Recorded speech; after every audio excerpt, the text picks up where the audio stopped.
आपण बघतो की सोशल मीडियाचे वेगवेगळा प्लॅटफॉर्म आहे, ज्यामध्ये इंस्टाग्राम, फेसबुक, व्हॉट्सअप चॅनल्स सुद्धा आणि खूप सारे इन्फ्लुएन्सर तसेच सोशल मीडिया न्यूज नेटवर्क्स खूप सारे आलेले आहेत. तुम्ही ॲज अ जिल्हा पोलीस प्रशासन आवाहन करणार की तुम्ही त्यांचे सोशल मीडिया न्यूज चॅनल चालवण्यासाठी किंवा एक इन्फ्लुएन्सर चॅनल चालवण्यासाठी ते कायदा काय आहे, गाईडलाईन्स काय आहे, एक बार गुगलवर जाऊन विचारून घ्या, एक बार वाचून घेतला पाहिजे आणि त्या गाईडलाईन्स प्रमाणेच जे ऑब्लिगेशन आहे, तुमच्यावर जे जबाबदारी दिलेला गेलेला आहे कायद्यामध्ये, ते कायद्यामध्ये जाऊन क्लिअर होऊन तुम्ही केला पाहिजे. व्हिक्टिमच्या नाव, आयडेंटिटी पब्लिक झाली नाही पाहिजे. जस्ट मी एक एक्झाम्पल सांगतो.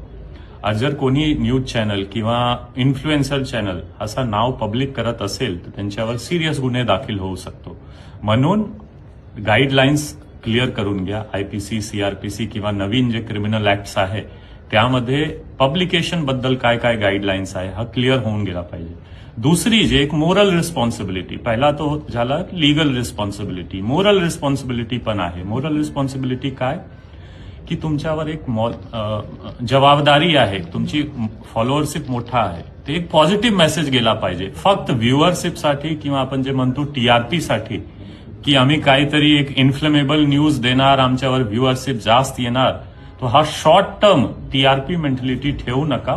Power comes with responsibility. म्हणून इन्फ्लुएन्सरची जबाबदारी आहे फॉलोअर्स साठी सुद्धा की तुम्ही व्हेरीफाय करा आणि जे ऍक्च्युअल न्यूज आहे तेच टाका.